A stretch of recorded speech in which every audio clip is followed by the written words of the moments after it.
질소, 제가 지난 시간에 끝나면서 이 비료가 제일 많다 그랬는데 인당은 그쵸? 고쳐줬어요, 여러분.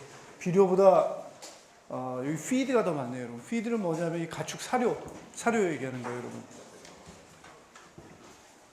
근데 뭐 비료가 많죠, 많습니다. 상당히 많은 겁니다. 그 뭐 1, 2가 중요한 게 아니라 많다 하는 그런 걸 말씀드렸고, 그 다음에 제일 마지막에 뭘 말씀드렸냐면은 요 인의 사이클에 대해까지 얘기를 했다는 겁니다. 인은 여러분 앞에 탄소하고 질소하고 달리 어떻다고 여러분 특징이? 고체가 많다. 대기 중에 있는 성분이 거의 없다 하는 겁니다. 그래서 고체에 아주 안정적으로 머물기 때문에 이는 이 도는 시간이 상당히 느리다는 거죠, 여러분. 그런 특징이 있다는 겁니다. 물질에 따라서 이렇게 다 도는 양상이 다 다르기 때문에 우리가 어떤 특정한 문제가 생기면은 그 물질에 맞게 그 이 사이클을 잘 이해해서 대처를 해야 된다 하는 말씀을 드리고 싶습니다. 결국은 또 여러분들이 여기서 캐치하셔야 될 건 뭐냐면은 뭐 같은 얘기지만 석유 문제건 아니면은 뭐 온실가스 문제건 다 마찬가지지만 우리가 너무 한쪽에서 많이 쓰면은 이 사이클이 왜곡된다는 거죠, 여러분. 그렇죠? 그래서 특별히 많이 배출을 한다거나 아니면 특별히 뭐 많이 사용한다거나 하는 것들을 좀 자제해야 된다는 거죠. 그런 게 여러분 우리 그 각각 개인이 하는 레벨이 아니라 뭐 큰 차원에서 우리하고 상관없는 일이 아니라 여러분 강의 첫 시간에도 말씀드렸지만 결국은 그런 사용은 우리가 조금씩 쓰는 거에 다 합의다 하는 겁니다, 여러분. 탄소 같은 경우 가장 쉬운 예로 다시 한번 말씀드리지만 우리가 아침에 학교 올 때 버스 타고 지하철 타고 택시 타고 그렇게 온 게 다 컨트리뷰션 돼가지고 실제로 다 그런 결과가 나온 거다 하는 겁니다. 우리가 개인적인 레벨에서 그걸 줄이지 않으면은 결국은 큰 문제도 해결하기 힘들다는 겁니다. 그래서 여러분들이 이런 물질의 사이클을 이해하신 다음부터는 만약에 여러분들이 환경을 전공 안 하시고 이런 것들을 안 들으신 분이라면은 단순한 그 텔레비에 나오는 그 표 정도 우리가 그 사용을 자제하자 이런 그 사이클을 생각하자 그 정도로는 끝날 텐데 여러분들은 이제 큰 그림을 이제 이해를 하시니까 거기에 맞춰서 남들한테 설명을 하시고 거기에 따라서 정책도 세울 수 있을 정도의 그런 준비를 해 가시라는 겁니다. 심적으로 여러분들이 이제는 관계자가 되는 거니까 훨씬 더 그런 생각들을 좀 해주십사 하고 말씀을 드리고 이 챕터를 마무리하고 이제 7장 노트 7로 들어갑니다, 여러분.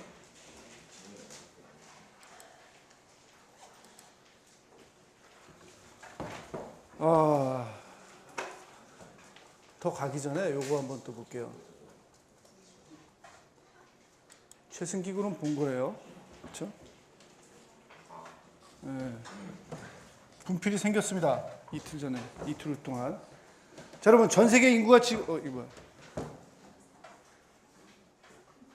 얘를 어떻게 할까요? ESC 누르는데요? 뭐예요? 안 되잖아. 그냥 이걸 눌러버릴까요? 하지 말까요? 이게 뭐 끝나는 게 없어. 오케이. 여러분, 지금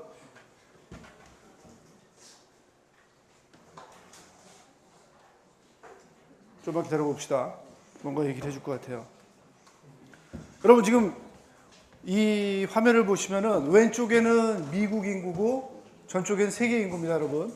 세계 인구 지금 몇 명이에요? 불러주세요. 7, 3, 499, 025, 몇으로 할까요? 0250, 이거 맞아요, 여러분? 499, 05, 060 하면 되겠죠? 오케이? 자, 이 정도로 하고, 여러분, 뭐 여기 들어오니까 여러분 어때요? 세계에서 인구 제일 많은 나라가 어디예요? 여기 보시면은 중국, 인도, 미국, 인도네시아. 여러분 인도네시아가 사람이 많아요 생각보다. 이거 모르셨죠? 저도 몰랐어요. 올 여름에 제가 그 인도네시아에 학회가 있어서 갔다 갈 기회가 있었는데 인도네시아가 상당히 인구가 많은 나라더라고요.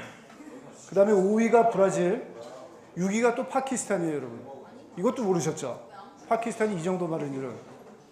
그 다음에 나이제리아, 방글라데시, 러시아, 재팬 이 정도 순위다 하는 겁니다 여러분. 일본이 그래도 세계에서 한 10위 정도 되네요. 1억 넘으면 저 정도 되나요? 오케이. 자, 이거는 나중에 또 와서 봅시다. 지금 아까 우리 수업 시작할 때 지금 9시 10분 현재 인구가 이 정도 됩니다. 전 세계 인구가. 인구가 문제라는 거는 거의 첫 시간에 말씀을 드렸죠. 사람이 많이 살기 때문에 결국은 이런 환경 문제가 다 생긴다 하는 겁니다. 이런 인구가 늘어가지고 일어날 수 있는 그런 여러 가지 악순환에 대해서 아프리카 예를 들면서 또 설명을 드렸어요. 그렇죠? 또 많이 알려져 있는 안 좋은 케이스가 어디냐면은 방글라데시죠, 여러분. 방글라데시 얘기 많이 들으셨죠? 요즘은 좀 덜 들리는데 수년 전까지만 해도 아주 대표적으로 그 케이스가 상황이 안 좋은 나라 중에 하나였어요. 그래서 인구가 많고 아까 방글라데시 보셨죠? 상당히 많아요. 근데 상대적으로 그렇게 잘 살지 못해요. 잘 살지 못해서 많은 사람들이 음식을 못 먹어서 결국은 굶주리고, 근데 또 인구는 증가하고, 그 다음에 또 홍수가 난다거나 뭐 가뭄이 난다거나 그런 자연재해가 계속 거기는 또 생겼어요. 그래서 계속 악순환이 되는 거죠. 사람이 많고 음식은 없고 계속 뭔가 좀 도움이 필요한 그런 나라로 된다는 겁니다. 쉽지 않은 상황이죠. 제일 힘든 건 방글라데시겠죠. 방글라데시 사람들이 제일 힘들 텐데 주변 국가에 있는 사람들도 쉽지 않을 정도로 그 아주 안 좋은 상황이었다는 겁니다. 이런 인구 문제를 얘기를 할 때 분석하는 방법으로서 Total Fertility Rate라는 게 있어요, 여러분. TFR 그렇게 얘기하는데 Expected Number of Children per Woman per Lifetime. 한 여성이 일생 동안 몇 명의 애를 가질 수 있나, 평균 정도의 그 수를 얘기하는 겁니다, 여러분. 몇 명의 애를 갖나. 우리가 여러분 어렸을 때 배우셨을 때 몇 명이면 적절하다고 배웠어요? 2명? 2명 정도면 뭐 인구가 뭐 유지가 되고 2명 이하면 뭐 안 되고 뭐 그런 얘기 좀 들으셨죠? 저도 들었던 것 같아요. 그 정도 수준의 숫자를 얘기하고 있다는 겁니다. 근데 이런 토탈 퍼틸리티 레이시, 여러분이 평균 그 자녀의 수가 이코노믹 컨디션이 임프루브 할수록 감소를 한다는 겁니다. 이건 우리나라뿐만 아니라 전 세계 어딜 봐도 그랬죠. 그죠? 경제 상황이 좋아지면은 감소를 해요. 뭐 그 이유가 뭐가 있을까요, 여러분? 그렇죠. 여성의 사회적 진출, 또 뭐가 있죠? 우리나라 같으면 또 여러분 이유 많이 되는 거 있잖아요. 뭐 있어요? 그렇죠. 양육 비용이 너무나 많이 든다는 거죠, 여러분. 제가 보기에는 사회적 진출보다 양육 비용이 많이 든 게 우리나라에서는 더 큰 것 같아요. 그것 때문에 점점 애를 더 덜 갖는 거죠, 여러분. 근데 그게 우리나라만의 문제가 아니라 전 세계 어디 가도 다 똑같아요, 여러분. 경제 상황이 좋아지면은 결국은 인건비 늘어나요. 그렇죠? 임금이 늘어난다고, 여러분. 임금이 늘어나다 보면은 우리가 일을 안 할 수가 없죠. 그렇죠? 그래서 더 많은 사람들이 경제에 참여해야 되고, 그러다 보면은 애를 덜 갖게 된다는 겁니다. 자, 그래서 이런 것들을 한번 보시면은 아까 보셨던 그 숫자로 본 거를 우리 앞에서 본 그 그래프로 한번 보면 이렇게 된다는 겁니다. 사람이 많이 살면은 결국은 여러분 사람이 많이 살고 그 다음에 또 거기에 충분한 식량이 있다면 별 문제가 없어요. 모든 사람들이 다 어느 정도 살 수 있다면 문제가 없는데 많은 경우에 사람이 많은데 자원이 충분하지가 않은 거죠. 그래서 심지어는 뭐 차 타고 다녀야 될 거리를 걸어 다니는 거 정도는 괜찮은데 못 먹는다는 거죠, 여러분. 영양분이 부족하다는 거죠. 그런 건 좀 심각한 거잖아요. 그런 나라를 보시면은 그림이 이렇게 된다는 겁니다. 여기 보시면 countries with the most undernourished people 하면서 제일 못 먹는 사람들이 많은 나라들 보시면은 여기 뭐예요? 콩고, 아프리카의 콩고, 그 다음에 방글라데시, 중국, 인도 이 수준이 된다는 겁니다. 그래서 그런 사람들의 비율이 높은 나라가 좀 더 짙은 색깔이에요, 여러분. 보시면은 이쪽, 그 다음에 요 아프리카 쪽, 그 다음에 아시아의 일부 지역, 방글라데시 그런 지역들이 상장이 안 좋다 하는 것들이 여러분 여기서 보이죠. 그래서 이런 것들이 문제다 하는 겁니다. 만약에 사람이 충분히 있고 뭐 환경 문제는 둘째 치고라도 사람들이 충분히 먹을 것만 있다면은 괜찮을 것 같아요.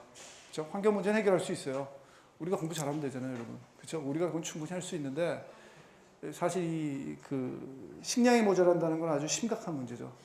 이게 생존의 문제잖아요. 그렇죠? 안 좋은 경우들 여러분 사진입니다. 여러분 여기 그 인도의 도시인데 아주 열악하죠, 여러분. 그 골목길이라고 한번 생각해 보세요. 여러 가지 뭐 이렇게 쌓여 있는 거 보면은 여러 가지 공장을 하고 있는 거죠. 이 작은 요 지역에서도 그렇게 크게 뭐 번듯한 공장도 아닌데 시내 뒷골목 같은 그 수준에서도 이렇게 뭔가 생산을 하고 있고, 그 다음에 여러분 여기 한번 보세요. 요게 땅이고 요 옆에 지금 나와 있는 게 뭐예요? 뭔가 관이 나와 있죠, 여러분. 관이 노출이 되어 있는 거예요. 커다란 요 파입이 윗부분이 이 땅 위로 노출이 되어 있는 거다라는 겁니다. 그래서 이 정도 사이즈의 관이면 여러분 보통 뭐냐면 하수도관이에요. 하수도관이 이렇게 노출이 되어 있는 거죠, 여러분. 뭐 노출되면은 편할 수도 있죠. 깨고 그냥 버려도 되긴 하는데. 근데 하여튼 잘못된 거죠, 여러분. 이런 관은 매설이 돼야 되죠. 땅속에 이렇게 묻어놔야 되는데 모르겠어요. 무슨 이유에서인지 급하게 공사를 했던지 아니면 땅을 충분히 팔 돈이 없었던지 이렇게 대충 사는 거죠, 여러분. 뭐 나름대로 이렇게 저쪽에서는 뭐 지금 딱 여러분 나중에 제가 또 말씀드릴 지구 현재 상황이에요. 이렇게 못 사는 사람들이 제대로 영양분도 못 섭취하고 그렇게 사는 사람들이 있는 반면에 저쪽 뒤에는 하이라이트도 있고, 만약에 이 부분의 사진만 안 보여드리고 저 뒷부분만 사진 보이면은 저희가 뉴욕인지 파리인지 서울인지 헷갈리죠, 여러분. 그 정도로 괜찮은 지역이 또 있는 반면에 이런 지역도 한 도시 내에 같이 존재한다는 겁니다. 여러분 그 지역이 어떤 지역이었냐면은 공장이에요. 뭐 어떤 공장이냐면 염색, 가죽 그 염색하는 그런 공장이에요, 여러분. 근데 그 공장도 큰 스케일의 공장이 아니라 진짜 이 동네에서 하는 그 정도 수준이다는 겁니다. 뭐 염색해가지고 말리고 가죽 그런 거 보이는 거죠. 그다음에 여러분 이게 그 사람들이 쓰는 빨래하는 데라고 한번 생각해 보세요, 여러분. 시냇물에서 수도가 공급이 안 돼서 나와서 이런 그 하천에서 이 빨래를 하고 있다고 한번 생각해 보세요. 여러분 물 그렇게 깨끗해 보이지 않죠? 여러분 지난 시간에 한강물 마시기 싫다 그랬죠? 한강물보다 더해요, 여기. 더 안 좋아요. 이 정도 물이 바로 옆에 있는 겁니다, 여러분. 자, 이렇게 빨래를 하면 여러분 여기에 어떤 성분이 많이 모여요? 인, 그쵸, 여러분. 인 같은 것들이 많이 모인다는 겁니다. 이런 열악한 환경이다. 자, 여러분. 봉제 공장 바로 옆에서 일하는데 애는 쉬고 있고 저 정도 애들이 계속 일하고 이런 악순환이 되는 거예요. 여러분 우리나라도 이랬어요. 우리나라 60년대 70년대 청계천 여러분 그 뭐 좀 뉴스 같은 데서 보셨죠? 뭐 분신하신 분도 있고 그렇잖아요. 그런데도 정확히 상황이 이랬어요. 근데 우리가 했던 걸 지금 거의 똑같이 다른 나라들도 겪고 있다는 겁니다. 문제죠. 그렇죠? 뭔가 지금 배분이 제대로 안 되고 그런 게 문제다라는 겁니다. 인구 증가를 기원 후 1000년부터 한번 그려보면 이런 그래프가 나와요. 우리가 이론적으로는 여러분 인구는 지수함수적으로 증가한다 그랬죠. 그래서 엑스포넨셜 그로스 보시면은 이 초록색 점선처럼 증가를 해요. 근데 실제 인구 증가한 거 보면은 저렇게 파란 선이 된다. 뭐 거의 비슷하죠. 조금 차이는 있지만 거의 비슷하게 사실은 인구가 저렇게 증가하고 있다는 겁니다. 우리가 상식적으로 많이 들으신 것처럼 TFR이 Total Fertility Rate이 한 2 정도 될 때 Population이 Replacement Level Fertility, 이건 무슨 얘기냐면 인구가 그대로 유지가 된다는 거죠. 그렇죠? 그 정도 되고 그거보다 작으면은 Ultimately 인구는 감소할 수밖에 없다는 겁니다. 인구가 적은 데서는 문제인데 많은 데서는 여러분 또 어떻게 됩니까? 조절을 해야 되죠. 그래서 가장 많이 하는 데가 중국이죠, 여러분. 중국 같은 데서는 그 1가구 1자녀 하게 되죠. 특히 그 베이징 같은 대도시에서는 1가구 1자녀 정도의 벌스 컨트롤 하는 거죠, 여러분. 벌스 컨트롤 하고.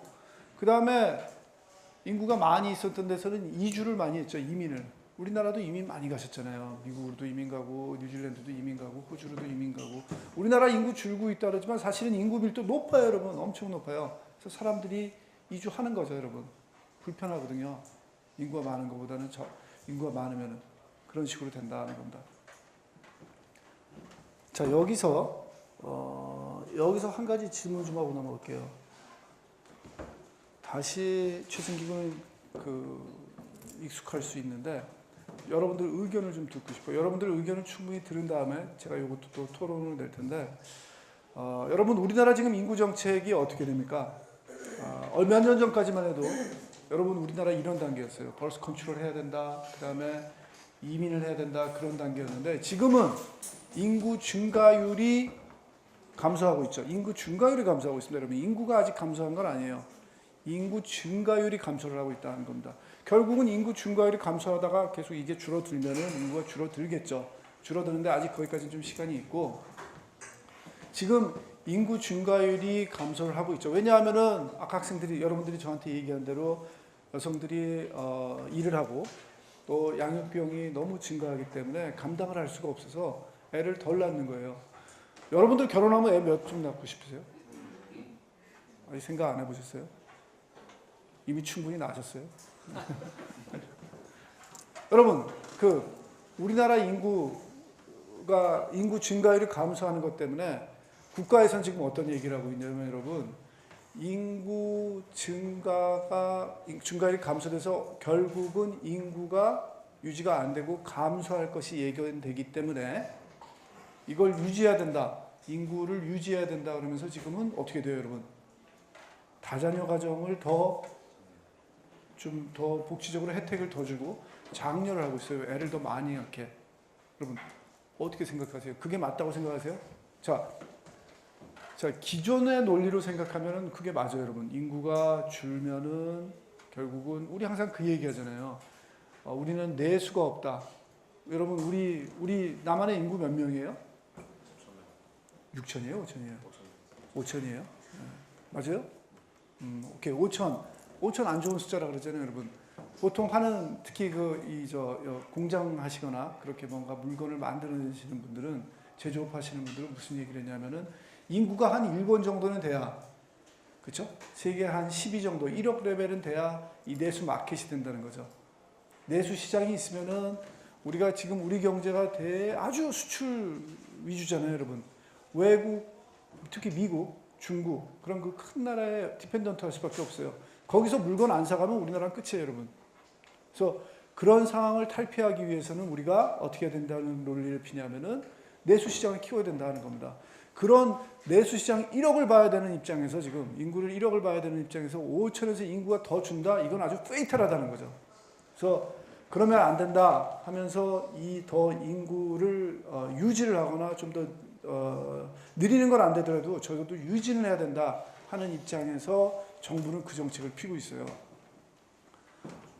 근데 또 다른 의견으로 생각하면 여러분 인구 밀도 우리나라 세계 몇이라고 그랬어요? 여러분 금운동은 딸걸요, 적어도? 그쵸? 금운동은 따요, 우리나라가. 1, 2, 3위 내는 든다는 겁니다. 제가 몇 년 전에 파악하기로 한 2위 정도 됐는데 요즘은 좀 떨어졌을 수도 있죠. 모르겠어요. 누가 또 열심히 했는지. 근데 높다 이겁니다, 여러분. 인구 밀도 높아요. 엄청 높은 나라예요, 여러분.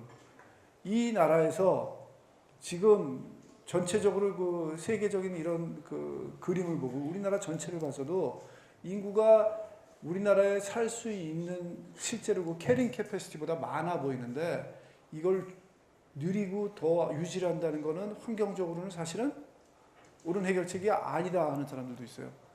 줄여야 된다는 거죠, 사실. 인구 밀도를 줄이는 게 더 맞다는 거죠. 사람들이 안 원해서 안 나면은 안 낳게 그냥 놔두다는 거죠. 해결책은 나온다는 거죠.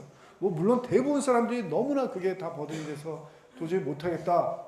그러면 어쩔 수 없는데 어느 정도의 트렌드라면 그냥 놔두자는 거죠.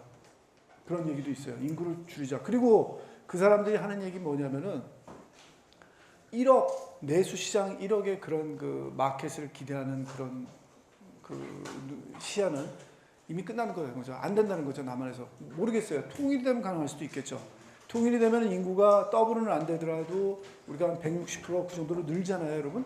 그렇게 되면 뭐 바라볼 수도 있을 텐데 사실은 이 정도 스케일에서 더 우리가 바라봐야 될 나라들은 일본 같은 내수 시장이 큰 나라가 아니라 더 작은 나라들을 롤모델로 해야 된다는 거죠. 예를 들면 북구의 작은 나라들이 있죠, 여러분. 강하고 잘 살고 그리고 아주 하이텍 위주로 그렇게 그 기술을 개발해가지고 잘 사는 나라들이 있어요. 우리보다 훨씬 더 잘 살아요. 인구는 훨씬 더 적은데. 인구가 1000만도 안 되는 나라가 잘 사는 나라들이 많다는 겁니다, 여러분. 우리가 봐야 될 벤치마킹 해야 될 그림은 다른 거다 하는 시각들도 있어요, 여러분. 여러분, 뭐 어떻게 생각하세요, 여러분들은 개인적으로?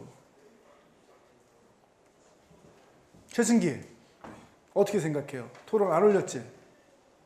네, 어떻게 생각해요? 참고로 말씀드리면 여러분, 이 같은 질문을 제가 이 가르치는 다른 교양 강좌에서 한번 해봤어요.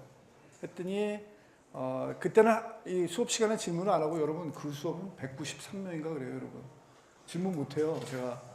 눈도 다 못 맞춰요. 누가 누군지도 모르겠어요. 그 정도 수업이에요.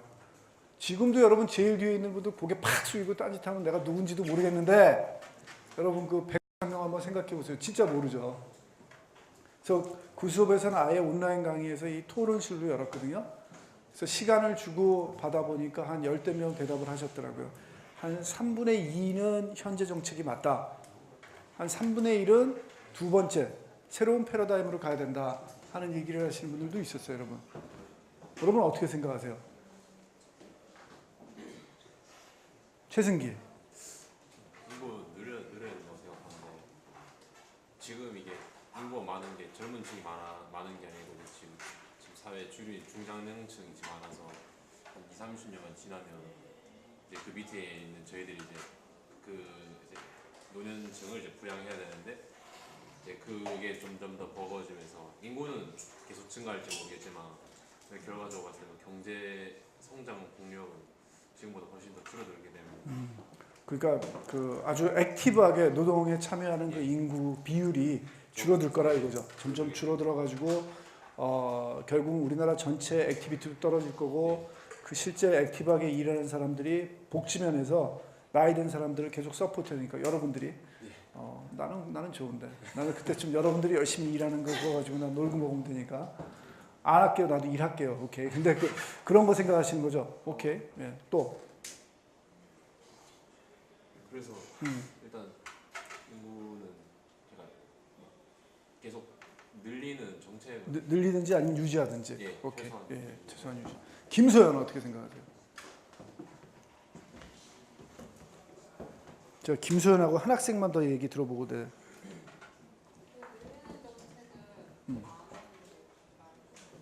왜요?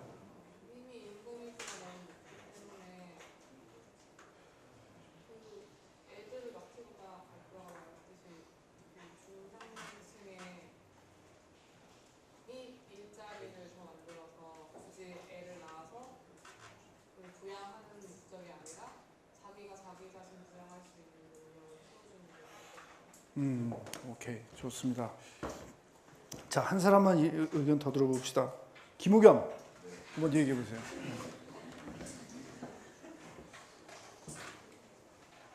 그냥 생각하는 대로 얘기하시면 돼요. 뭐 정답이 있는 게 아니고 자기가 느끼는 대로 어느 정도 느낌은 있었을 거 아니에요. 이런 얘기 처음 듣는 건 아니고, 그렇죠?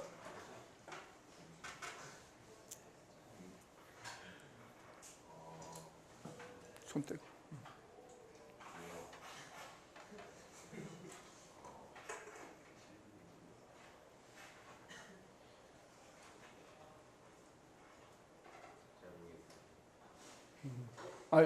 지금 두 가지 케이스는 들으셨죠? 어디 잘 모르겠어요. 인구를 지금 줄어들 가능성이 있다고 나라에서 애를 더 낳아라 그러잖아요. 그게 맞는지, 그게 맞다고 생각하는지, 아니면은 이미 우리나라 인구 밀도는 충분히 높은데 인구를 줄이는 게 맞다고 생각하는지 두 가지 중에. 왜요?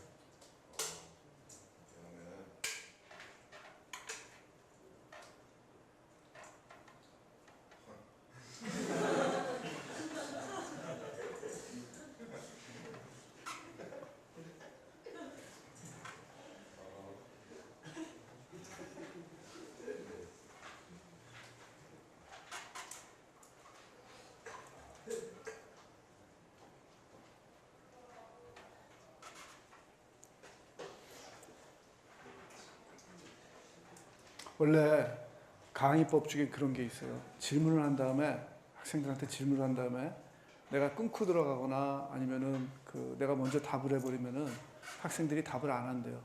그래서 끝까지 기다리라는 얘기가 있거든요. 저 그렇게 할게요.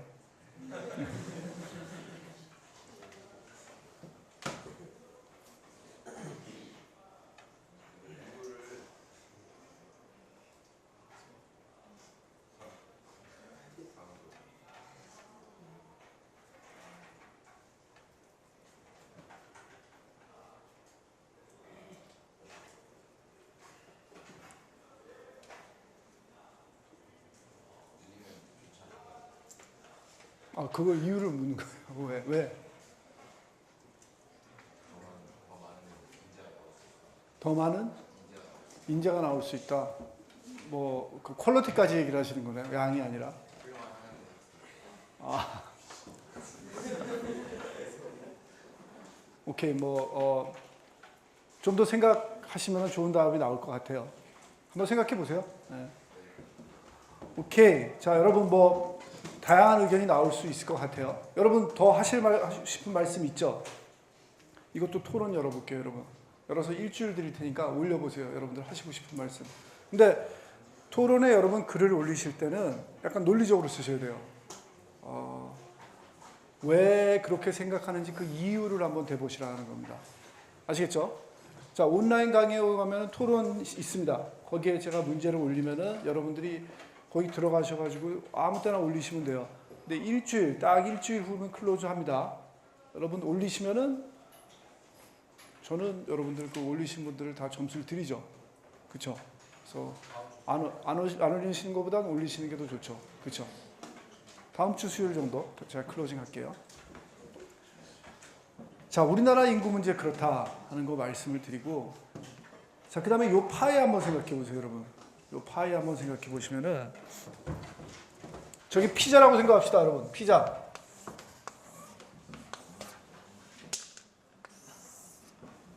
피자인데, 이거를 만약에 균등하게 4등분하면 이렇죠. 그렇죠? 우리 4명이서 피자를 한 판을 시켰어요, 여러분. 그러면은 4명 다 식욕이 좋고 아니면 4명 다 식욕이 안 좋고 하여튼 똑같다면은 우리가 이렇게 나눠 먹는 게 페어하겠죠. 그렇죠? 그래야 싸움이 안 날 텐데. 만약에 피자를 이렇게 나눈다면은 좀 문제가 있겠죠. 그렇죠? 자, 인구가 늘어나서 제가 아까 어떤 말씀을 드렸냐면 환경적인 영향보다 더 큰 거는 사실은 식량이 모자란다는 거죠. 살 수 있는 진짜 그 자원이 없다는 게 더 큰 문제라는 겁니다. 지금 전 세계적으로 배분을 보시면은 한 세계 인구를 한 4등분 해가지고 그 필요한 이 피자를 자원이라고 생각하신다면은 만약에 이렇게 나눈다면은 별 문제가 없을 거예요. 모든 사람들이 다 괜찮고 우리가 아까 보던 방글라데시나 콩고나 그런 문제들이 없을 거다 하는 겁니다. 근데 지금 분배되어 있는 상황을 보면은 피자가 이런 식으로 나뉘어 있어요. 선진국들이 여러분 인구는 4분의 1밖에 안 되는데 피자 한 반을 먹는 거예요. 그러니까 세상에 4사람밖에 없는데 가장 잘 사는 사람이 피자의 반을 먹고 나머지 못 사는 사람들이 이 정도씩 먹는다는 겁니다. 이러니까 이쪽에서 문제가 생기는 거죠. 이쪽에서 인구가 사실은 더 있는데 양이 없는 거죠. 먹을 피자가 없는 거예요. 자원이 없는 거예요. 그러니까 살기가 힘들어진다는 겁니다. 자, 제가 말씀드리는 게 여러분 이 상황에서 일로 가자, 공산주의 하자 그런 거 아닙니다, 여러분. 그렇게 오해하지 마십시오. 그리고 또 제가 얘기하는 게 있는 사람들로부터 무조건 뺏어가지고 평등하게다 나눠야 된다. 절대로 그런 얘기 드리는 거 아닙니다, 여러분. 그렇게 오해하지 마시고, 저는 그 말씀을 드리는 게 아니라 현재 배분이 이렇다 하는 겁니다.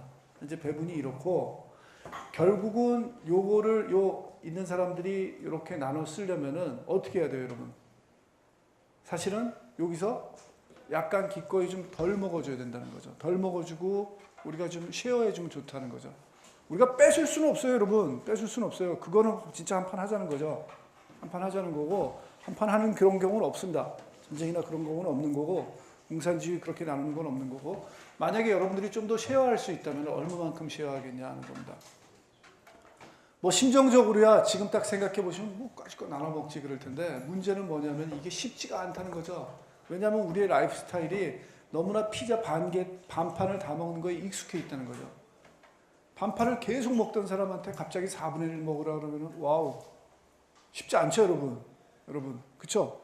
아니 매 끼 밥 잘 먹다가 갑자기 밥 반 공기만 한 공기씩 먹던 사람한테 반 공기만 줘도 힘든데 적응이 안 되는 거죠, 여러분. 그리고 막 지금 우리가 너무나 당연하게 생각하는 많은 것들을 우리가 포기해야 될 수도 있다는 거죠. 그런 문제가 있다는 겁니다. 특히 자원 문제에서 이렇게 제일 많이 쓰는 나라는 여러분 아시죠? 어느 나라일 것 같아요? 미국이죠, 여러분. 미국이 특히 많이 쓰고 있습니다. 특히 많이 쓰고 있고 상대적으로 다른 나라들이 좀 덜 쓰고 있어가지고 이런 문제가 있다는 겁니다. 억지로 뺐자 절대로 그 얘기 아니니까 오해하지 마십시오, 여러분. 네, 그 말씀드리고 자, 그 다음에 우리가 식량 얘기하면서 보통 뭐 쌀하고 밀하고 그 정도만 생각하는데 또 하나 생각할 수 있는 게 여러분 피쉬입니다. 피쉬, 물고기 한번 생각해 보세요, 여러분. 자, 전 세계에서 이 물고기가 잡히는 그 양입니다. 1950년대부터 2004년까지 보면 50년 동안 점점 늘고 있죠. 여러분 무슨 얘기예요? 바다가 서든이 50년 전보다 뭐 영양분이 많아져가지고 물고기가 많이 있는 걸까요? 우리가 많이 잡은 거예요. 우리가 필요해서 많이 잡은 거다 하는 겁니다. 그렇죠? 물고기를 많이 먹는 거 좋죠. 사실은 뭐 물고기가 좋다면서요. 고기보다는 레드밋보다는 빨간 육류보다는 훨씬 더 좋고 건강한 거니까 먹으면 좋긴 좋은데 또 물고기도 여러분 물고기 중에 튜너 같은 거 보면 또 여러분 이렇게 양이 늘었어요. 튜너 같은 경우 참치 많이 먹죠, 여러분. 우리 많이 먹고 소비하는 게 점점 는다는 겁니다. 이런 물고기도 여러분 그런데 어떤 문제가 있냐면은 요 파이하고 되게 비슷해요. 게다가 또 어떤 문제가 있냐면은 물고기를 우리가 우리 주변에서 잡아서 우리가 그냥 먹는 게 아니라 굳이 먼 데서 잡아와서 먹어야 돼요, 여러분. 그렇죠? 참치 같은 경우 뭐 요즘은 뭐 제주도 근처에서 뭐 나오긴 한다는데 전에는 다 어떻게 잡아온 거예요, 여러분? 원양어업이죠. 아직도 상당 부분 원양어업이에요. 우리가 원양어업 그 멀리까지 배가 가가지고 거기서 잡아가지고 일로 옮겨와야 된다는 겁니다. 그렇죠? 그런 물고기를 우리가 소비하고 있는 겁니다. 근데 환경적으로 그렇게 맞지가 않죠. 환경적으로도 안 맞고 또 거기에는 어떤 의미가 있냐면은 그 멀리서 물고기를 잡을 때 아주 그 싼 노동력을 이용해가지고 그 로컬한 싼 노동력을 이용해가지고 우리가 이렇게 먹는 그런 그 문제도 있는 거죠. 이런 문제가 여러분 유럽 쪽에도 똑같이 있어요. 아프리카 아까 콩고 같은데 여러분 먹을 거 없다 그랬죠. 근데 아프리카에서 상당한 그 물고기를 많이 잡아가지고 다 유럽으로 올리고 있는 거예요. 유럽 사람들은 잘 먹고 있는데 아프리카 사람들 여러분 물고기 많이 잡히죠, 여러분. 그냥 막 넘치네요. 이렇게 잡아가지고 자기네들은 못 먹고 다 유럽으로 가고 있다는 겁니다. 이런 문제가 있다는 겁니다. 그래서 제가 또 말씀드리고 싶은 말씀은 궁극적으로 인구 증가를 컨트롤하기 전에 환경 문제 롱텀 해결은 없다. 첫 번째 말씀드렸던 문제, 그 문제 말씀드리고 사실은 환경 문제보다 더 큰 거는 생존의 문제라 그랬죠. 그게 더 심각하지만 우리가 환경 문제만으로도 국한해서 볼 때 환경 문제는 결국은 인구 때문에 다 생겨나는 거고 이게 해결되기 전에는 해결되는 게 없다는 겁니다. 자, 이 인구 얘기를 끝내기 전에 마지막으로 한 가지 더 말씀드릴게요. 여러분 일부 학자 중에는 이런 얘기를 하는 사람들이 있어요. 여러분 푸드에이드 아시죠? 푸드에이드라는 거는 여러분 우리가 안 소비하는 음식들, 뭐 좀 여유가 있는 음식들을 우리가 모자라는 나라에다 지금 보내는 거잖아요, 여러분. 그렇죠? 예를 들면은 뭐 아까 보셨던 뭐 음식이 특히 모자라는 뭐 콩고나 방글라데시 그런데 우리가 보내는 겁니다, 여러분. 원조 차원에서 무상 원조죠. 인도주의적인 차원에서 보내는 건데 일부 학자들은 어떤 얘기를 하냐면은 사실은 방글라데시나 콩고나 그런 나라들한테 푸드에이드를 보내는 게 옳지 않다는 거죠, 여러분. 보내면 안 된다는 얘기를 하는 사람들이 있어요. 왜요? 주기가 아까워서? 뭐라고 생각하세요? 예, 너무 의존을 한다 그런 거죠. 사실은 결론적으로는 맞아요. 그 학자가 하는 얘기 뭐냐면 여러분, 그 특정 나라들은 아까 보셨던 것처럼 자연재해가 일어나고 기본적으로 사람 많이 사는데 자연재해가 일어나가지고 살기 힘들어가지고 계속 악순환이 일어난다 그랬죠. 여러분 제일 처음에 생각나세요? 여러분 캐링 캐패시티 생각나세요? 캐링 캐패시티라는 게 뭐라 그랬어요? 어떤 특정한 지역에서 서스테이너블하게 어떠한 그 사람이면 사람 아니면 동물이면 동물을 서포트할 수 있는 그 개체 수가 그랬죠. 그죠? 개체 수, 캐링 캐패시티. 그 캐링 캐패시티를 그런 나라들은 사실은 넘어섰다는 거죠. 그렇게 홍수가 자주 일어나고 가뭄이 자주 일어나는 나라에서는 사람이 많이 살 수가 없다는 거죠, 기본적으로. 그런 데서 사람이 많이 살려고 하면은 불가피하게 밖에서 음식이 가야 되고 식량을 원조 받을 수밖에 없다는 거죠. 그렇게 그런 나라들을 원래 캐링 캐패시티를 넘어서 살면 안 되는데 사는 사람들한테 계속 이렇게 밖에서 도움을 주다 보면은 그 사람들이 계속 의존적으로 되고 어떻게 보면은 기본적으로 해결할 수 없는 문제죠. 그 사람들한테는. 그런데 계속 이렇게 기대서 살게 만든다는 거죠. 맞지 않다는 거죠.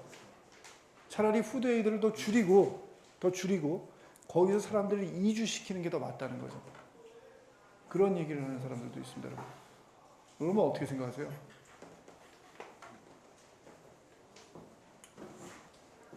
어떻게 생각해요? 맞는 말이긴 네. 한데 인도주의적인 거는 좀 그렇죠. 네. 아마 많은 학생들이 비슷하게 생각할 것 같아요. 뭐 최종적으로 얼티메이틀리는 맞겠죠. 인구를 줄여가면 좋겠는데 당장 여러분 우리 동시대에 살고 있는 사람들이 굶어 죽는다는 걸 아는데 가만히 있는다는 건 좀 그것도 쉬운 일은 아니죠. 그렇죠? 뭔가 좀 도와줘야 될 것 같다는 그런 생각들 하실 것 같아요. 이것도 토론에 올릴 수 있는데 이거는 의견이 되게 심플할 것 같은데. 그래도 올릴게요, 여러분. 이것도 한번 해보세요, 여러분. 오케이? 그래서 두 개를 따로 올릴 테니까 여러분들 하시고 싶은 말씀 있으면은 한번 해보세요. 여러분들 올리시고 다른 사람들이 올린 거 여러분들 읽으실 수 있어요. 읽어보세요. 그러면은 얼마나 다른 학생들이 그 논리적으로 글을 잘 쓰나 하는 거 여러분들도 느낄 수 있고 여러분도 한번 써보세요. 이번 기회에 한번 또 생각해 보시면 좋지 않을까 그렇게 생각됩니다. 자, 이제는 에코시스템하고 에콜로지컬 커뮤니티로 넘어갑니다, 여러분.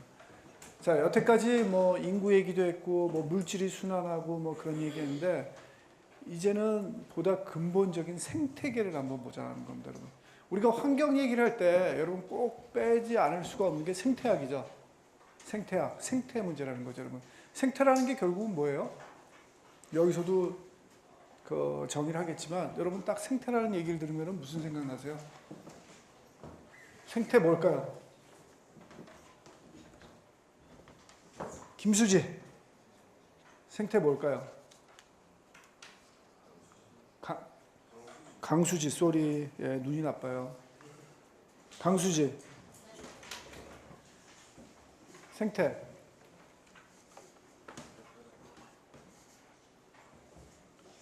평소에 생태 그럼 무슨 생각했어요? 예, 거기까지는 좋고 그 다음에 조금만 더.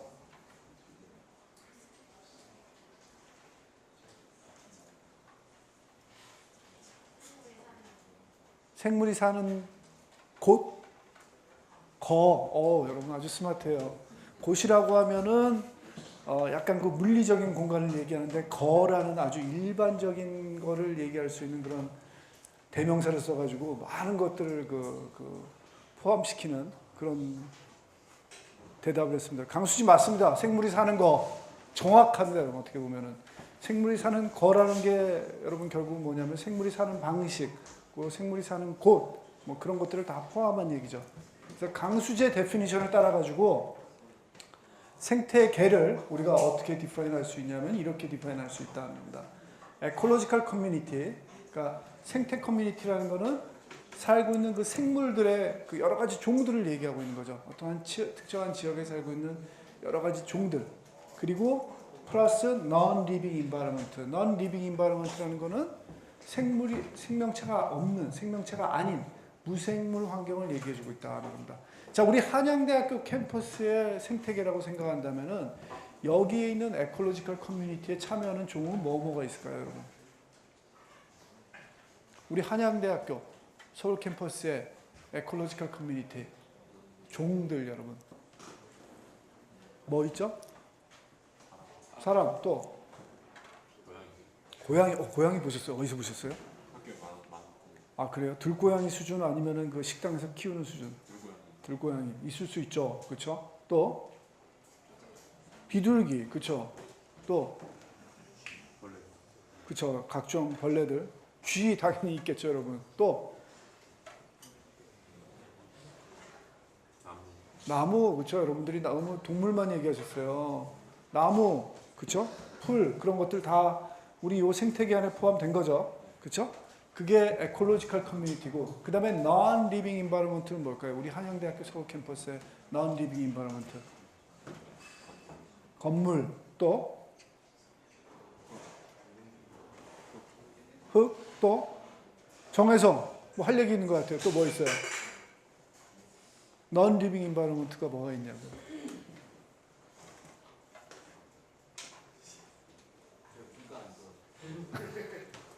옆에 학생은 들었잖아요. 설명해 주세요. 저도 귀가 다 안 좋아요. 귀가 안 좋으면 앞에 앉으세요.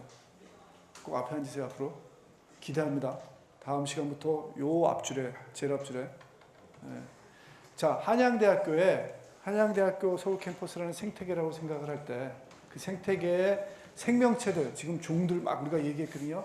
사람, 쥐, 뭐 벌레, 나무 그런 거 얘기했고, 그 다음에 플러스 non-living environment, 무생물체인 환경 뭐가 있냐 하는 겁니다. 그래서 지금 건물, 흙 나왔어요. 또 뭐 있어요?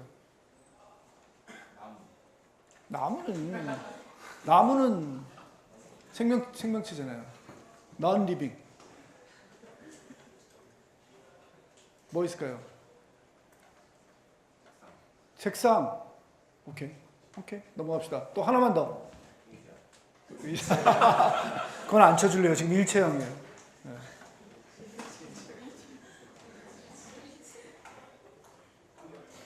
컴퓨터. 오케이.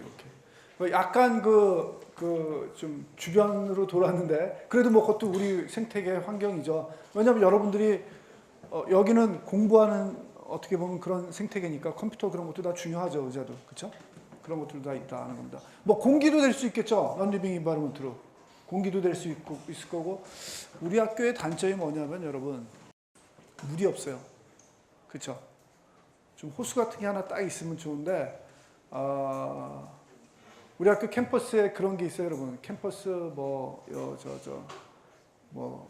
발전위원회 그래가지고 뭐 캠퍼스를 어떻게 꾸밀까 그런 것들을 하는 위원회가 있는데, 제가 환경전공이라고 거기 가끔 가요. 어떤 분이 그 얘기를 하시더라고요. 여기다 물을 좀 만들었으면 좋겠다. 호수 같은 거. 근데 여러분 딱 보시면은 저 같은 사람이 보면은 우리 학교는 호수가 나올 수가 없어요. 왜요, 여러분? 구조적으로. 그렇죠. 경사가 너무 심해요. 경사가 너무 심하고, 여러분 요 지대를 대충 감이 오시겠죠. 어떨 것 같아요? 상당히 바위예요, 여러분. 바위예요. 그래서 이 물이 아주 그 틈으로 급속하게 스며들거나 비가 오면은 샥 쓸려 내려갈 수밖에 없어요. 호수를 만들려면 만들 수 있어요. 어디쯤에 만들면 되냐면은 재성토목함 밑에쯤에. 그쯤에서는 이렇게 물을 잠시 가둬둘 수 있겠죠. 풀장 수준으로. 아주 거의 청계천 되는 거죠. 인공적으로 다 만들어가지고 끝에만 이렇게 흙으로 살짝 덮는 정도의 호수를 만들 수 있는데, 재성토목감 밑에 땅이 우리 땅이 아니죠. 그렇죠?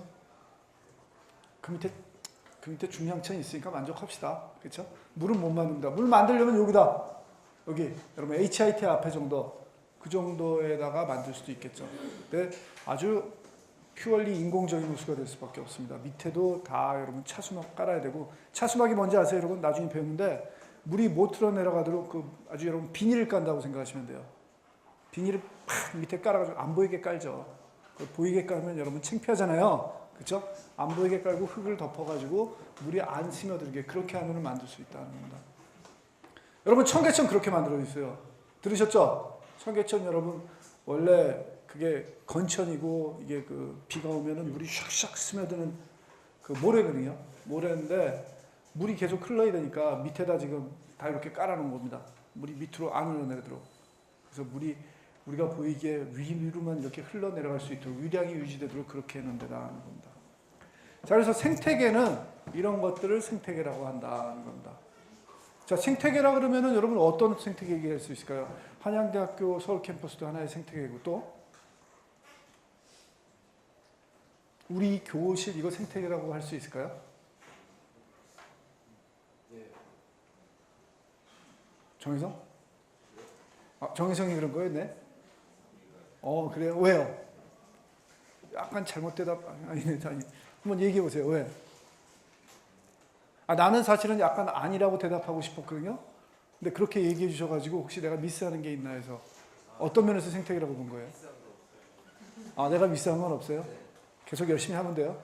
네, 알겠습니다. 네. 요건 조금 좀 작죠? 그쵸? 여기서 여러분 종이라고 그럴 게 뭐가 있을까요? 사람 있고 또 벌레 또 모기? 잘못 들어온 고양이? 거의 안 들어오겠지만 그쵸?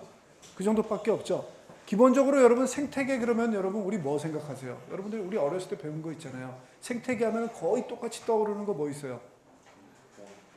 예? 숲? 그쵸, 숲. 그런 생태계의 의미지. 또 생태계 안에서 일어나는 작용 뭐가 있죠? 그쵸, 먹이사슬. 그쵸, 먹이사슬. 먹이사슬이 어느 정도 좀 있어줘야 이게 좀 생태계 같이 딱 이렇게 나눌 수가 있거든요. 우리 여러분 이 교실 안에서 먹이사슬을 만들려면은 우리 좀 싸워야 돼요, 여러분. 그리고 식성을 바꾸셔서 사람도 좀 드셔야 되고 그러면은 우리가 좀 생태계를 만들 수 있는데 그게 안 되죠. 이 안에서는 조금 좀 작아요, 여러분. 좀 더 크게 보면 여러분 그러면은 뭐 서울시 뭐 생태계 만들 수 있겠죠. 뭐 외부에서 들어오는 것도 있지만 뭐 성동구 만들 수 있을 거고 우리나라도 뭐 만들 수 있을 거고 그런 식의 약간 큰 스케일을 우리가 보통 얘기를 한다는 겁니다. 우리가 근데 생태계 얘기를 많이 들은 게 방금 학생이 얘기한 것처럼 숲 그런 거 얘기하는 것처럼 우리 여러분 어떤 얘기를 많이 들어요? 주로 생태계는 보호돼야 되는 그런 그 대상으로서 생각이 되잖아요, 여러분. 그런 그 보호돼야 되는 그 생태계로서 많이 들은 거 여러분 뭐 있어요? 갯벌, 여러분 비무장지대, 노고던 이런 얘기 다 들어보셨죠? 갯벌 뭐 여러분 어렸을 때 뭐 갯벌 체험 한두 번은 다 가보셨죠? 즐거우셨어요? 네? 여러분 반반인 것 같아요. 뭐 잡아서 좋았다, 뭐 조개도 캐고, 뭐 여러 가지 뭐 잡아서 재밌었다는 사람도 있고, 무죠 여러분 많이 씻어야 되죠. 한번 들어갔다 나오면 쑥쑥 들어가고 그런 거 즐기지 않는 학생들도 있고. 근데 뭐 갯벌이 많이 훼손이 되고 그렇기 때문에 갯벌을 우리가 보호해야 된다 그런 얘기를 많이 들으셨죠, 여러분. 근데 여러분 갯벌 많이 보호해야 된다는 얘기를 했는데 그런 주장도 있어요, 여러분. 갯벌을 굳이 보호 안 해도 된다는 얘기도 있어요. 어떤 차원에서 그런 얘기를 하냐면은 우리가 갯벌을 보호한다는 얘기를 할 때는 보통 그 면적을 우리나라 같은 경우는 서해안에 있는 갯벌의 면적을 좀 유지하자 그런 얘기를 많이 하잖아요. 근데 조선시대가 아니라 우리나라 서해안은 원래 태생의 이런 그 갯벌이랍니다, 여러분. 계속 이런 갯벌이었고 굳이 보호하지 않아도 된다고 얘기하는 사람들은 우리의 역사가 계속 이 갯벌 개발의 역사였다는 거죠. 물론 최근에 와서 매시브하게 이렇게 뭐 불도저로 들이밀고 콘크리트로 깔은 거는 비록 최근의 역사긴 하지만 계속 개발을 하고 계속 파괴를 시켜왔는데 갯벌은 계속 생겨난다는 거죠, 여러분. 한쪽을 망가뜨리면 그 바깥쪽에 갯벌은 생겨날 수밖에 없다는 거죠. 우리나라 경우에는. 왜냐하면은 갯벌이라는 결국은 뭐예요, 여러분? 갯벌이 왜 생겨날까요? 그렇죠. 조수간만 차가 있고 요게 지금 되게 뭐랄까 요 경사가 되게 낮은 거죠. 그렇죠. 경사가 낮기 때문에 이렇게 생기는 거죠. 동해안 같은데 갯벌 안 생기잖아요. 빠르면은 쌓이질 않아요. 이 파인한 아주 그 작은 입자의 그 흙입자들이 쌓일 수 있는 그런 환경이 넓게 조성이 됐기 때문에 쌓인다는 거죠. 결국은 쌓일 수밖에 없다는 거죠. 쌓일 수밖에 없어서 보호 안 해도 자연히 생겨나니까 크지 죄의식 느낄 필요 없다 하는 분들도 있습니다, 여러분. 그런 분들도 있고. 자, 비무장지대 얘기는 뭐 많이 들으셨죠, 여러분? 최고라면서요? 온대지방에 이렇게 몇십 년 동안 사람의 손이 안 간 데가 없다면서요, 여러분? 그래서 심지어는 통일이 돼도 이거를 잘 놔둬가지고 여러분 에코투어 지금도 에코 생태관광 해요. 아마 여러분도 가실 수 있을걸요? 비무장지대 투어. 근데 만약에 여러분들이 외국인이면은 국내인들이 못 가는 데도 갈 수 있다고 그러더라고요.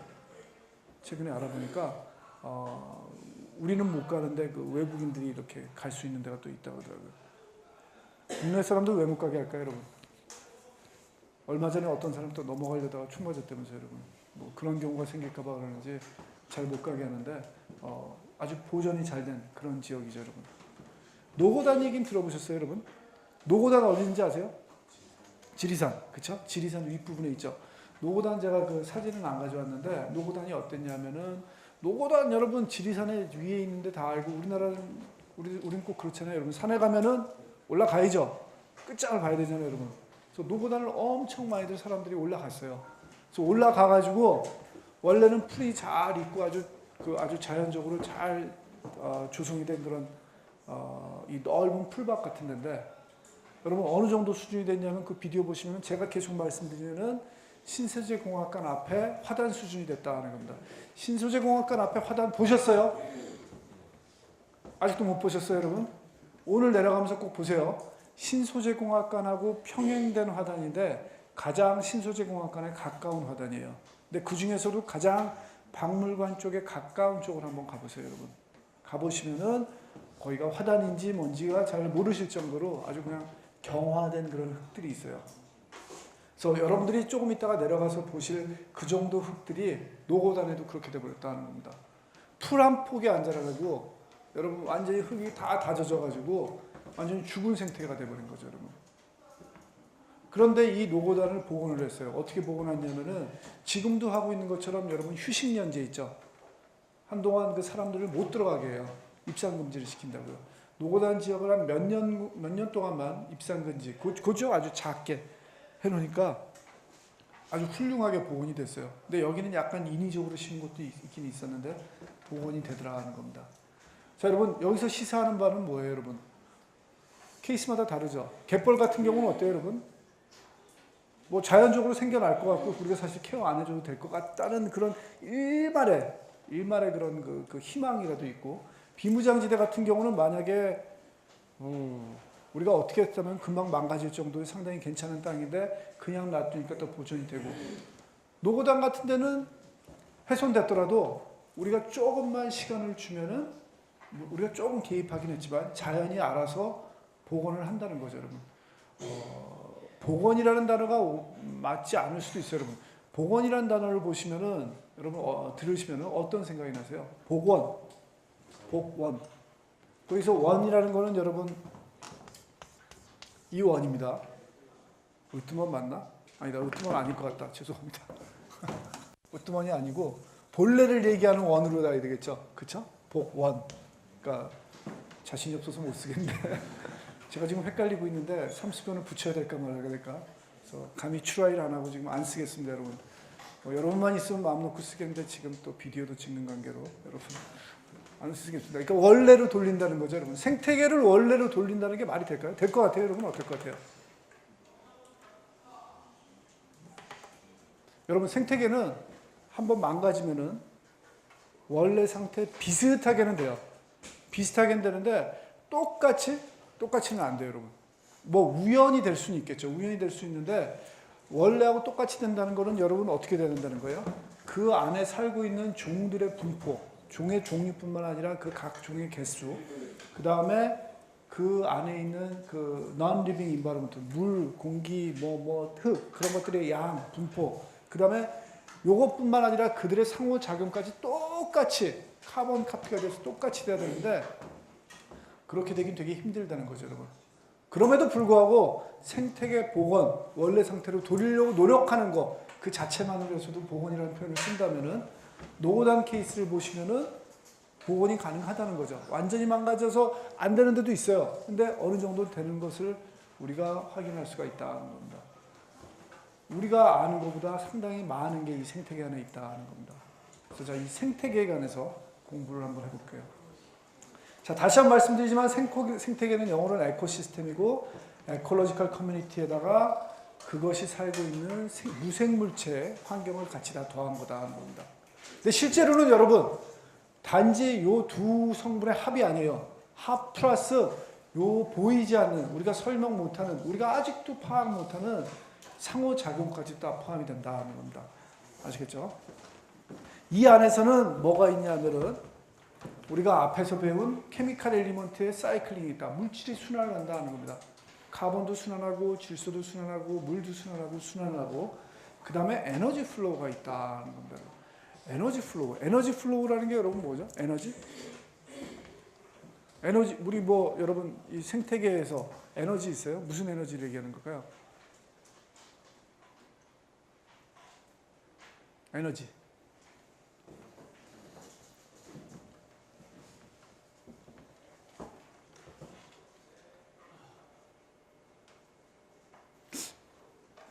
김지환 나하고 했지 1학년 때 세미나 같이 했죠, 맞죠? 네. 에너지 무슨 뭘 에너지를 얘기할까요? 네. 생태계 내에서 에너지 아니면 뭐 그냥 에너지가 뭔지만 얘기해 주셔도 좋고 그렇죠. 태양의 에너지를 받아서 우리가 사실은 지구 안에서 돌고 도는 거죠. 에너지 소스는 그렇고 그 다음에 에너지 플로우가 있다는데 그 태양 에너지로부터 받은 게 생태계 안에서 지금 어떻게 돌고 도는 거죠? 오케이, 지금 잘 가고 있어요. 계속 얘기해 주세요. 조금만 더 그걸 자세히 설명하면 돼요. 제대로 가고 있어요. 좋아요. 그렇죠. 식물이 그 태양 에너지를 어떻게 받아요? 그렇죠. 됐어요, 여러분. 아주 키워드를 설명해 줬어요. 그러니까 태양 에너지를 받아서 그 다음에 식물은 여러분 광합성을 하죠. 광합성을 해서 어떻게 됩니까, 여러분? 자기 바이오매스가 생기는 거죠. 바이오매스가 생깁니다. 그 다음에 그 식물을 여러분 어떻게 해요? 누군가 먹겠죠. 뭐 여러분이 드셔도 되고 싫으시면 벌레를 먼저 주셔도 되고 벌레건 내가 그걸 먹죠, 여러분. 먹는데 그걸 먹어서 우리가 100% 우리의 바이오매스로 오진 않죠. 일부는 어떻게 돼요? 내푸죠. 그 나가는 그 에너지를 얘기하는 겁니다, 여러분. 나가고 또 내가 먹어서 여러분 어떻게 돼야 돼요? 움직이죠. 움직이면서 방출을 하죠. 쓰죠, 에너지를. 그 에너지를 얘기를 해준다는 겁니다. 그래서 먹이 이 푸드 체인을 통해서 먹이 사슬을 통해서 요 물질이 올라가면서 에너지도 같이 올라가는 거죠. 같이 올라가면서 에너지를 생산자는 만들어내고 1차 소비자, 2차 소비자들이 자기들이 살면서 영위하는데 쓰는 거죠, 여러분. 쓰게 된다는 겁니다. 그 에너지 플로우도 같이 이렇게 되는 거죠. 태양으로 와서 이렇게 먹이 사슬을 타고 에너지도 같이 플로우가 된다는 겁니다. 근데 여러분 제일 끝이 달라요. 요 물질하고 에너지하고 뭐가 다르냐면은 물질은 여러분 어떻게 돼요? 엘리먼트 사이클은 결국은 여러분 먹이 사슬의 최종점이 정점에 내가 있다고 생각한다면 인간이 있다고 생각한다면은 나는 어떻게 돼요? 죽으면 여러분 땅으로 돌아가죠. 그렇죠? 땅으로 돌아가서 결국 물질이 사이클이 되죠. 다시 돌아간다는 겁니다. 내가 죽어서 뭐 땅에 묻혔을 때 곧장 그 카본이 흙으로 가는 것도 있을 거고 일부는 뭐 미생물에 의해서 분해가 돼서 CO2로 방출될 수 있잖아요, 여러분. 물질은 계속 돈다는 겁니다. 반면에 에너지는 어떻게 됩니까? 내가 다 살고 막판에 죽으면은 그 에너지 어디 가요?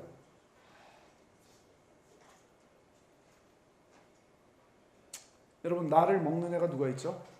먹이사슬에서? 뭐 미생물이나 그런 애들 있겠죠. 있는데 걔네가 나한테 에너지 가져가요? 안 가져가요, 여러분. 에너지는 나로서 끝이에요. 날아가 버리는 거예요. 물질은 계속 돌지만 에너지는 여러분 어떻게 돼요? 플로우. 한 방향으로 흐르고 말아요, 여러분. 아시겠죠? 물질은 계속 도는데 에너지는 그렇게 해서 날아가 버린다는 겁니다. 그래서 우리는 태양으로부터 계속 에너지를 받아가지고 광합성을 해줘야 돼요. 생산을 해줘야 돼요. 생산을 안 해주면은 에너지를 받지 못하죠, 여러분. 그렇죠? 그렇게 된다는 겁니다. 그래서 사이클링하고 플로우의 의미를 여러분들이 분명히 기억을 하셔야 된다는 겁니다. 그 다음에 생태계에서는 또 어떤 특징이 있냐면은 No one species or organism can exist independently. 독립적으로 살 수 없다는 겁니다. 아까 우리 교실이라는 생태계가 조금 얘기하기 힘든다는 게 우리 단일종이잖아요. 그렇죠? 우리 단일종만 살잖아요, 여러분. 우리 단일 종이 서바이브 못 한다는 거죠. 셀프 서스테인이 안 된다는 거죠. 할 수도 있겠죠. 하려면 어떻게 돼요, 여러분? 서로 잡아먹고 한번 상상을 해보시면 어떻게 하면 가능할까요, 여러분? 뭐 그렇게 기분 좋은 얘기는 아니지만 뭐 잡아도 먹고 또 배설물도 먹고 그렇죠? 계속 돌아야 돼요. 계속 교환해서 돌면 가능하겠죠. 그렇죠? 가능할 텐데 그렇게 사는 종은 없어요. 불가능해요. 없다 하는 겁니다. 자, 그래서 에너지가 아니라 요 에코시스템의 특징은 다시 한번 말씀드리지만 푸드 체인, 이 먹이 사슬이다. 그 다음에 트로픽 레벨. 트로픽 레벨이라는 건 여러분 뭐예요? 이 먹이 사슬에서 생산자, 프로듀서, 그 다음에 1차 소비자, 2차 소비자, 그 레벨을, 단계를 얘기를 해주는 게 트로픽 레벨이다 하는 겁니다.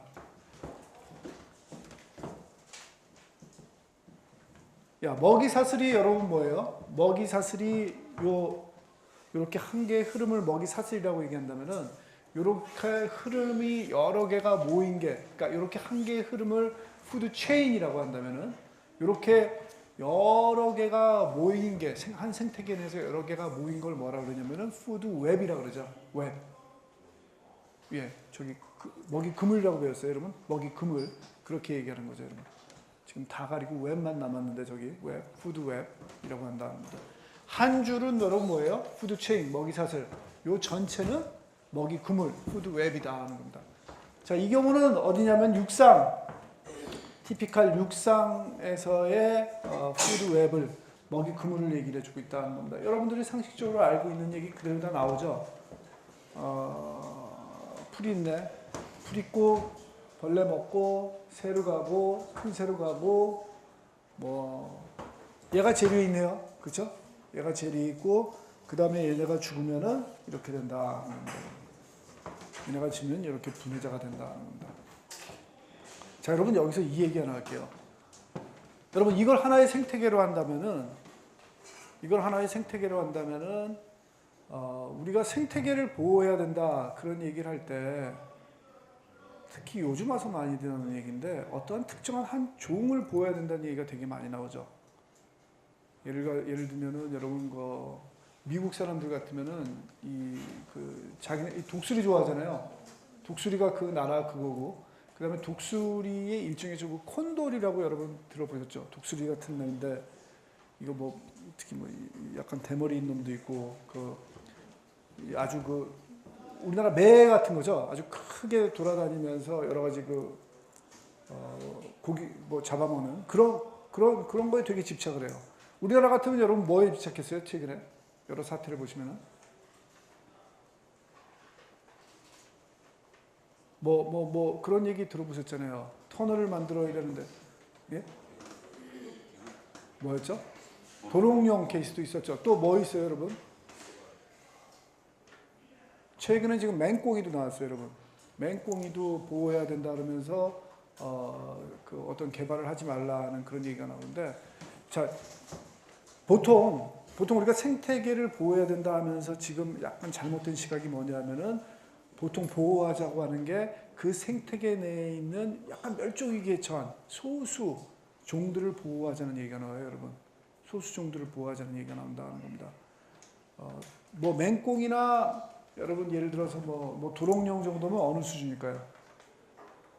아마 한 요 수준 되겠죠? 요 수준. 그렇죠? 요 정도 수준 될 거다 하는 겁니다. 요 정도 수준 될 텐데 아니면 미국의 그 콘돌 같으면 요 정도 수준 될 텐데 사실은 생태계에서 중요한 거는 어떠한 특정한 종이 아니라 전체가 더 중요한 거고. 그렇죠, 여러분?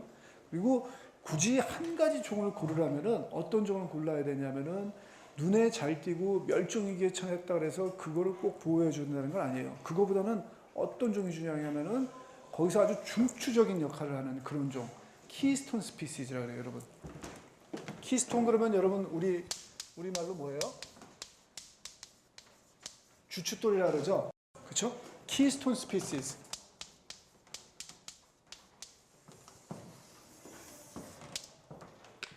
이런 것들을 보호를 해주는 게 사실은 진짜 생태계를 보호해 주는 거죠. 키스톤 스피시즈는 어떤 종이냐면은 그 종이 없으면 그 생태계 전체가 막 흔들릴 정도예요, 여러분. 제가 조금 이따가 예 하나 보여드릴게요. 별로 눈에 안 띄는 놈인데 그런 놈들이 있어요, 여러분. 사실은 개체수도 많은데 그 놈이 없다면은 이 생태계 근간이 막 흔들려 버리는 거죠. 그런 놈들을 보호해줘야 진짜 생태계를 보호해주는 거지. 어떠한 멸종위기에 처했다고 해서 한 가지 종을 딱 보호해준다고 해서 그 생태계가 보호되는 게 아니다 하는 겁니다. 충분한 분석이 없이 그냥 멸종위기에 처했다고 해서 그 종을 보호해주는 거는 여러분 멸종위기에 처했다 그래서 100%꼭 보호해줘야 된다 그런 건 아니에요, 여러분. 그런 의무도 없고 맞지도 않아요. 어떻게 보면은 그런 시각도 있습니다. 여러분. 멸종위기에 처했다는 거는 그 종이 지금 세상이 바뀌어 나가면서 이 환경에서는 살아나갈 능력이 없다는 거죠, 여러분. 그거를 보호해 주는 거는 사실은 아까 캐링 캐패시티 그거하고 아주 유사한 논리로서 보호 안 해줘야 되는 게 더 맞을 수도 있다는 거죠, 여러분. 그래서 도롱뇽이냐 뭐냐 뭐 그래가지고 꼭 그게 멸종위기에 처했다고 해서 되는 게 아니라 어떤 게 가장 주춧돌이 되냐 그 종을 파악해서 해주는 게 상당히 중요하다는 겁니다. 그래서 그런 시각을 여러분들이 좀 가지시라고 말씀을 드리고 오늘은 일단 여기까지 합시다.